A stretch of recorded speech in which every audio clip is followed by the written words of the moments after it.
Oi pessoal, bem-vindas a esse vídeo. Conforme prometido, eu vou fazer um resuminho desse livro, Sentar Tipo Buda, de Lodro Rinsler.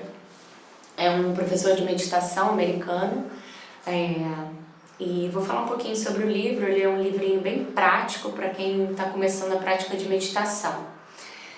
Quem já faz há um tempo também pode se beneficiar do livro. Ele tem coisas assim boas da gente se relembrar sobre meditação. Então, para iniciantes ou para quem quer relembrar alguns aspectos da meditação. Mesmo a meditação sendo algo prático, ele oferece um guia, entendeu? Como se a gente conseguisse realmente seguir uma técnicazinha para poder meditar. O livro ele é fininho, ele tem 140 páginas mais ou menos, e ele dá um passo a passo sobre a prática de meditação, tá bom? Então vamos lá, vou falar um pouquinho do passo a passo que ele dá e espero que seja benéfico para vocês. O primeiro passo, ele fala: saiba o seu porquê. E isso vai ser comum nesse livro, outros livros de meditação, outras tradições espirituais ou religiões que falam sobre a nossa intenção, o nosso propósito, por que fazer alguma coisa, né? E no caso da meditação não foge dessa regra. Por que a gente quer meditar? Então ele oferece uma página no livro para a gente escrever, tentar descobrir o nosso propósito. Ele oferece uma prática bem pequenininha também para a gente refletir no nosso porquê. Vou ler 2 trechos aqui que eu achei legais sobre isso. Ele fala que a meditação, por não ser uma prática tão fácil, a gente, se não souber com clareza por que é meditar, a gente pode desanimar. Então ele fala: se a pessoa não tiver clareza sobre o motivo de querer meditar, ela vai descobrir muito rapidamente que a meditação não é algo necessariamente fácil e logo se sentirá desencorajada e pode acabar não indo mais fundo.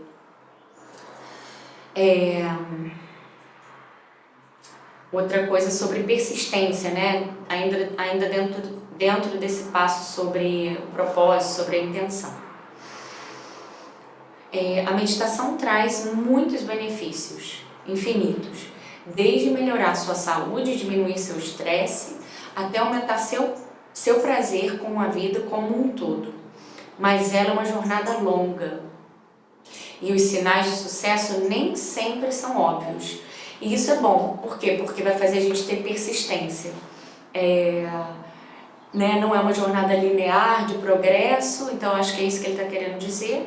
E aí os sinais de sucesso não vão ser óbvios sempre. Às vezes a gente dá uma desanimada na prática ou para de ver benefícios, mas eles vão acontecendo a longo prazo, principalmente. O passo número 2, ele fala: aprenda a técnica de meditação. Então ele fala em que são focadas as práticas do livro. Ele fala que são focadas em shamatha, que é uma palavra em sânscrito, que quer dizer permanência serena ou calmo permanecer, depende do livro que a gente vai ler, né? Mas em sânscrito é shamatha.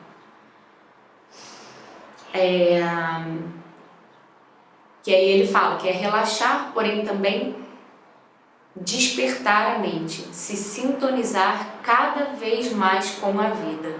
Isso é muito legal. Então ele vai dando instruções sobre corpo, respiração e mente, mais ou menos nessa ordem, porque é a ordem que a gente vê sempre que tem um professor guiando na meditação. Começando pelo corpo, pacificando o corpo, relaxando aqui, relaxando ali, observando as tensões. Em seguida, a respiração. Como seria a respiração? O que a gente poderia fazer? Como soltar a nossa respiração? E também o que fazer sobre a mente. Então, como se ele pegasse tópico por tópico, corpo, respiração e mente, nesse segundo passo. Terceiro passo, ele fala use a dupla dinâmica do jogo. Então ele vai já introduzindo um aspecto mais sutil para a gente observar, para a gente se tornar mais consciente de dois aspectos. Um é a atenção plena e o outro é a consciência. É mais ou menos assim, umas analogias que ele faz no livro para vocês entenderem. Treinar a atenção plena e treinar a consciência. Não são coisas que a gente vai criar, na verdade a gente já tem, então as técnicas vão melhorar a nossa consciência, melhorar a nossa atenção plena. A consciência, ele fala que é tipo quando alguém chama a gente, chama pelo nome, e a gente se liga, né, se atenta, então a consciência ela é a que reconhece esse momento, reconhece esse chamado. Então alguém me chamou, minha consciência desperta, eu estou consciente daquilo. E a atenção plena é que se essa pessoa me chamou e a gente vai conversar, eu fico atenta à conversa com essa pessoa. Então eu me mantenho atenta durante a conversa. Então a consciência que se liga e a atenção plena que faz a gente permanecer com a mente naquele tema, naquela conversa, na conversa com a família, no almoço de família, no nosso dia a dia. Então ele fala sobre isso. Aqui ele liga um pouco tudo, ele fala assim: se você for capaz de permanecer no momento e reconhecer a energia do que está acontecendo, você consegue viver sua vida com intenção. Então, como se eu estou atenta ao que eu estou fazendo, atenta à minha vida, eu estou atenta a que intenção também eu estou aplicando ali naquele momento, para que eu quero aquilo, né?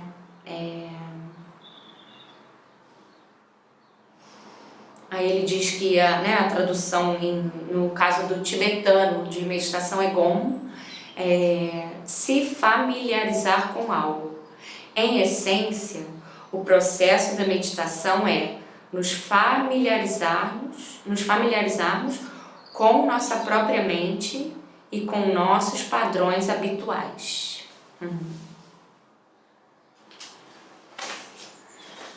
O quarto passo, ele fala que seja consistente. Esse passo tem a ver assim, como eu vou introduzir a meditação no meu dia a dia, na minha vida. E para isso eu preciso ser consistente, ter ainda que não combine com a meditação, mas ter uma certa disciplina, né, persistência, consistência. Então ele toca em alguns tópicos que são o ambiente, o horário, a duração e o ritmo. Então o ambiente, né, obviamente se as pessoas têm um ambiente propício para meditação, que aquilo ali nos motiva, nos ajuda, né, incentiva se a gente tem um ambiente, um cantinho para meditação. Às vezes a imagem de um santo, ou uma imagem que nos transmita paz, né? Então isso pode ser colocado também nesse ambiente, almofadas, às vezes um cheirinho, e aí cada pessoa teria o seu ambiente, né? E obviamente se não existe a possibilidade desse espaço, se a gente vive num lugar muito pequeno, isso não impede da gente improvisar e meditar mesmo assim. Então a falta do espaço específico não é uma desculpa para não meditar. Outro tópico é o horário, qual o melhor horário para cada pessoa, que aí varia muito, é relativo de cada pessoa, qual horário a gente está mais desperta, menos agitada, o horário do dia que é favorável, que eu não vou estar trabalhando. A duração da minha prática, que ela pode crescer, né, ao longo do tempo, mas pelo menos começar com uns 10 minutos. E isso também, às vezes, nem 10 minutos eu consigo, então começa com 5 e vai aumentando gradualmente. Um ritmo também, que é incorporar isso à nossa rotina, então eu vou fazer um calendáriozinho, mesmo manual, e riscar todo dia que eu conseguir fazer, até que eu consiga criar um ritmo. Tem professores que dizem que o hábito é criado após 30 dias, acho que no livro ele menciona 11 dias. Então, que a gente consiga assumir esse ritmo para a nossa prática. Agora, o quinto passo, que eu gosto muito, seja gentil. Então, ele toca nesse tópico porque a gente já está numa sociedade que se cobra muito, é muito competitiva, se julga muito. Então, ele diz: não há necessidade de se punir, sentir frustração nem se julgar na prática de meditação. Use a gentileza em vez da autoagressão. O âmago de quem somos, de acordo com a experiência de Buda, é desperto e bondoso. Então, o âmago de quem somos é desperto e bondoso. Isso quer dizer que nós somos seres naturalmente sábios, valorosos, fortes e, acredite se quiser, gentis.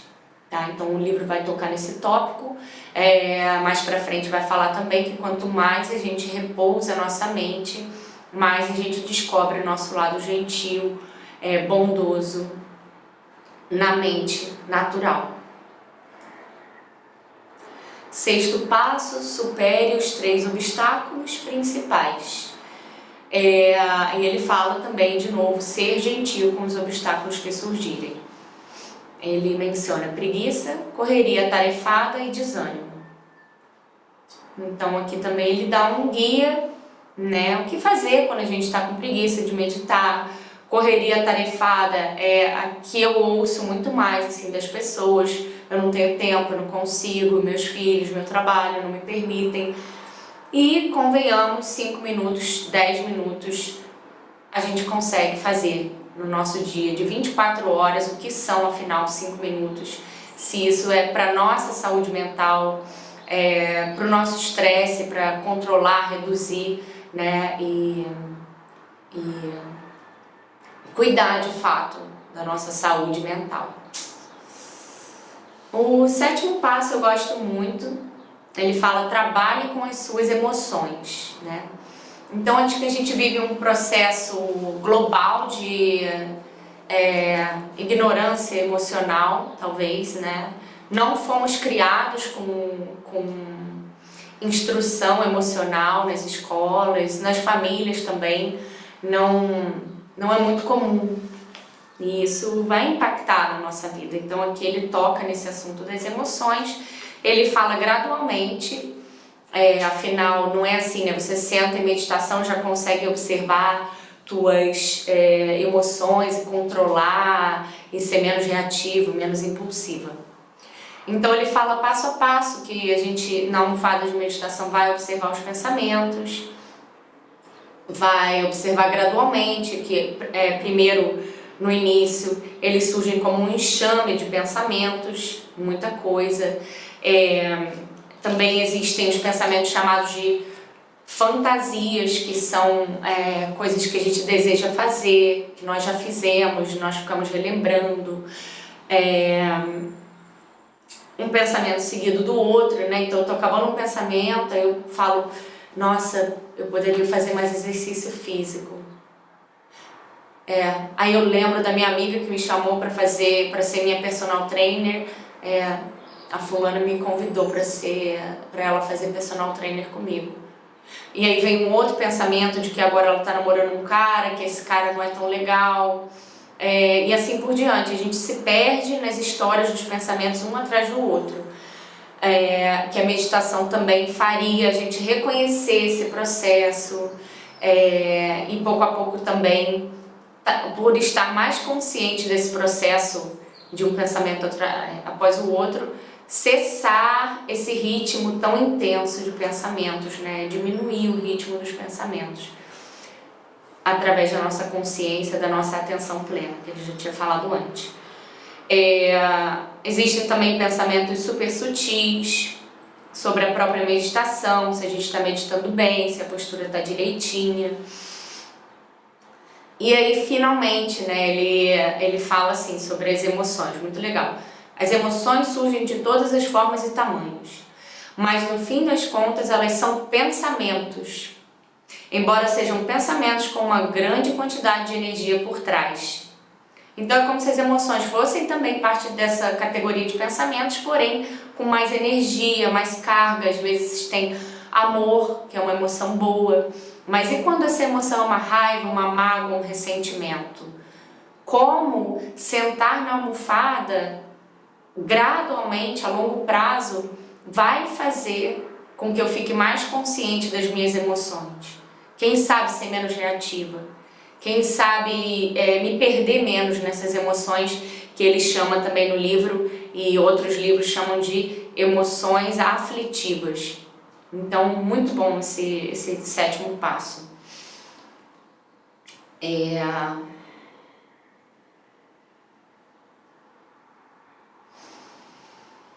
Então, sobre esse sétimo passo, mais ou menos é isso. Eu acho que se vocês lerem o livro, lê com bastante atenção, relê e lê o livro, lê esse capítulo, esse sétimo passo, não só como uma instrução técnica, mas prática.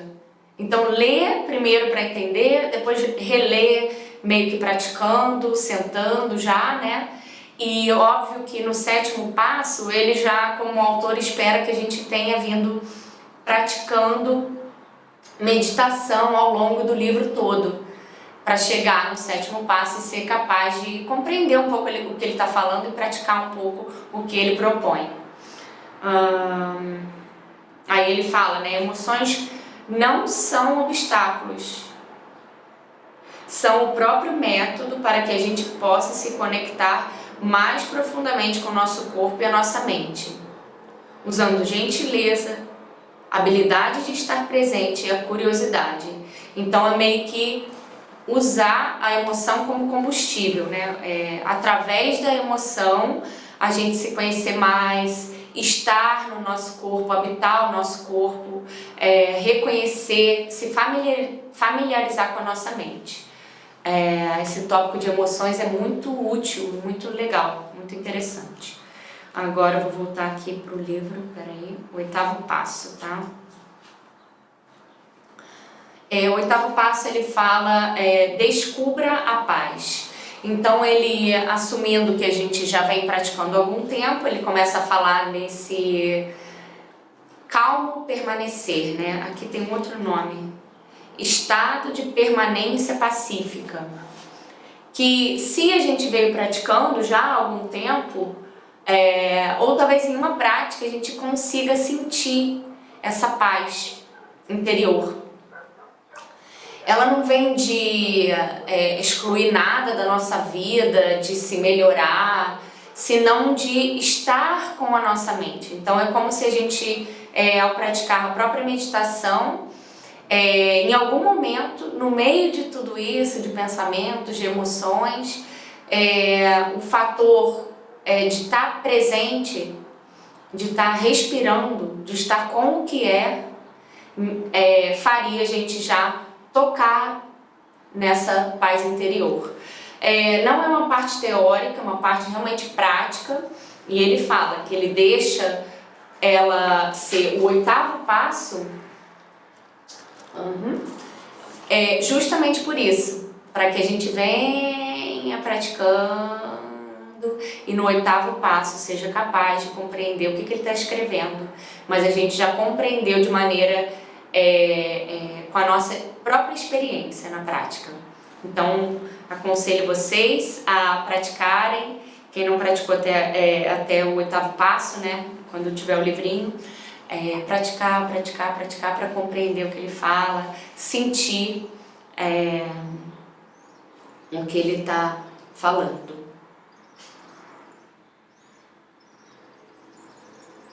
Ele fala também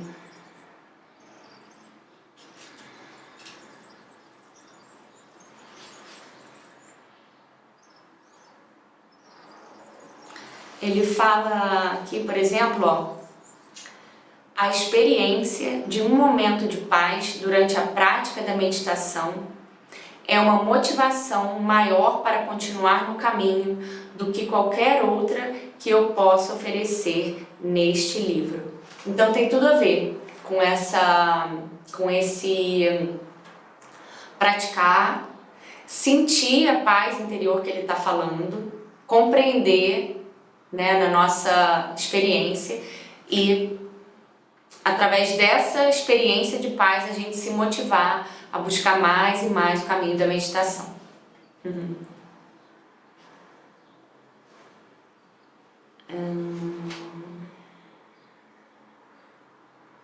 Aí ele fala: Nesse sentido, a meditação é um caminho extremamente prático rumo à conclusão de que a gente não precisa consertar ou melhorar nada. A gente já tem essa bondade básica. Só falta descobrir essa verdade. Então, essa própria paz interior estaria relacionada com o que ele está comentando aqui, da bondade básica do ser humano, da bondade básica dos seres, tocada também através da prática de meditação. E como eu estou falando prática, né? Não teoria. O ponto importante para nós é compreendermos que somos basicamente bons. Nosso único problema é que às vezes não reconhecemos de fato essa bondade. A gente não precisa sair correndo para adquirir a bondade básica ou a paz. Isso tudo é descoberto dentro de nós, dentro do momento presente. Tá? Então, pratiquem para compreender esse passo número 8 de descobrir a paz. É totalmente prático.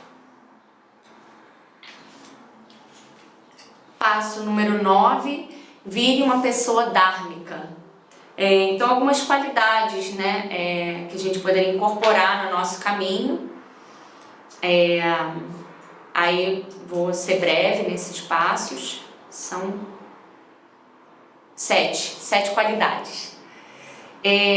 Aí eu vou resumir bem rapidinho. Impassibilidade, que é ficar presente com o que quer que aconteça. Relaxar com o desconforto.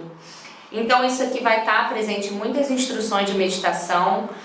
Não concluam nada com o que eu estou falando, é uma coisa que a gente vai aprendendo ao longo da vida também. Não só assim, lendo uma página, né? O contentamento, que ele também vem da gente observar o próprio momento presente, já agradecer o que nós temos, mesmo em meio a tudo isso, né? Relaxar com o desconforto e mesmo nesse desconforto ser capaz de sentir contentamento, agradecer o que a gente já tem de maneira prática. Prevenir o excesso de atividades, então ele vai mencionar o que é de fato útil pra gente, o que ações são boas, úteis, oportunas, e o que não pertencer a essa categoria de coisas boas, úteis, oportunas, a gente repensar se deveria continuar fazendo essas outras ações, no caso. Ele inclui também uma parte bem legal sobre o que a gente fala nesse excesso de atividades, que às vezes, né, estar em silêncio é a melhor coisa que a gente pode fazer. E a gente percebe o quanto costuma falar sem noção nenhuma de funcionalidade. Normalmente, quando a gente encontra alguém, a gente vomita verbalmente todo o nosso lixo emocional em cima da pessoa, sugando a energia dela. O que talvez traga uma sensação de catarse, mas também não faz a gente se sentir muito bem. Então é mais sobre isso, a consciência da nossa fala, a consciência das nossas ações, o que é útil, o que é bom, o que é oportuno, o que vai servir para as pessoas e o que não vai servir. E a gente às vezes vive nesse ponto, né, de falar qualquer coisa e tal. Então, boa conduta. Aí ele fala que a nossa prática deve ser por nós mesmos e pelo próximo, pelos outros. Então, fazer por nós e fazer pelos outros também. É muito falado na prática de meditação, em várias linhagens, que todos os seres sejam livres do sofrimento, que todos os seres sejam felizes, e não somente eu, né? Não no meu mundo, senão todo mundo, englobar todo mundo. Consciência do professor, então ele diz como é útil ter um professor, como é útil ter uma comunidade de prática, e manter contato, né, com esse professor, manter contato com essa comunidade que pensa igual, que pratica igual, que divide ideias.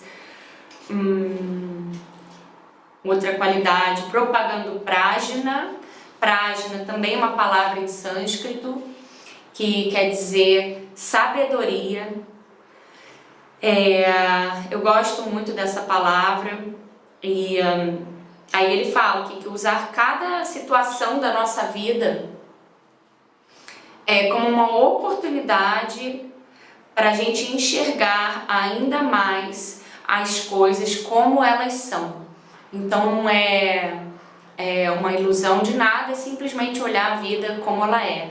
O tema prajna, ele é mega profundo, mega complexo, também um tema de vida, e aqui fica só o nome pra gente ter curiosidade, saber o que ele está falando, o que é prajna, né? É um tema muito conhecido, muito usado no próprio budismo, que é traduzido como sabedoria, né? Aqui ele traduz como conhecimento superior. Atitude de bondade, outra qualidade. E essa atitude de bondade vem do nosso cerne, da nossa raiz, da nossa origem, que através da prática de meditação é como se a gente tocasse o que a gente já é. Essa bondade, ela seria a nossa raiz, a nossa origem, a nossa paz interior já está no nosso âmago, a gente não precisa criar. Então essa atitude de bondade você simplesmente se sente mais você na prática de meditação, ou deveria, né? Quanto mais familiaridade você tiver consigo, mais confortável se sentirá em manifestar sua própria bondade. O último passo é relaxe. É o 10º passo do livrinho e também é um passo muito comum nas práticas meditativas, que né, quando você já leu, foi instruída, fez retiros, conversou com professores, está na sua comunidade, é importante também você decantar tudo isso, decantar esse conhecimento, decantar o que está nos livros e nas práticas. Aí ele fala, né, relaxar com quem você já é, relaxar com os elementos prazerosos e dolorosos na sua vida, então não consertar nada, relaxar com o que quer que surja na sua almofada de meditação, com gentileza, com diversão e relaxamento. E aí ele fala um trecho bem legal assim, ó, sobre o relaxar. Me lembrei de um professor budista tibetano contando o que ele tinha descoberto sobre os pilotos de corrida. Eles têm de ser muito precisos, mas se estiverem tensos, vão acabar causando algum acidente. Em vez disso, eles só precisam saber o que estão fazendo e relaxar. E assim vão conseguir pilotar bem.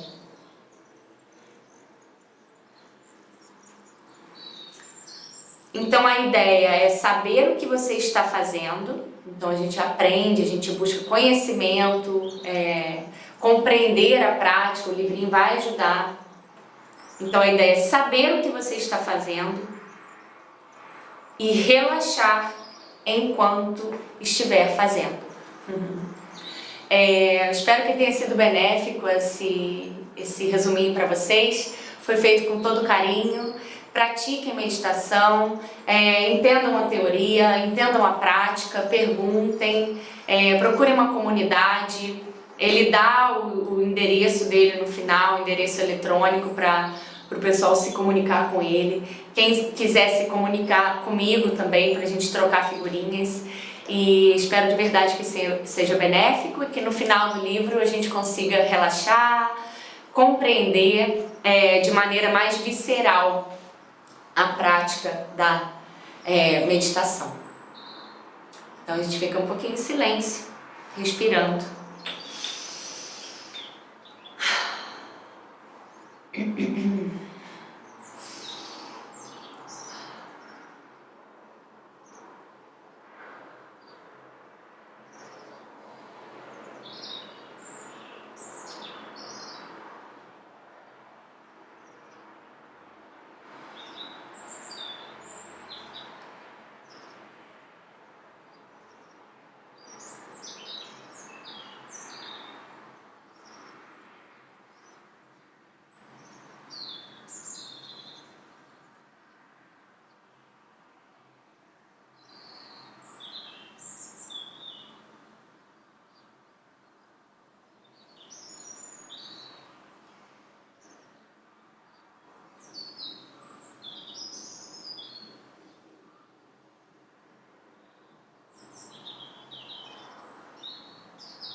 Obrigada, boa prática, persistência, consistência, perseverança, e a gente segue praticando juntas e juntos. Namastê.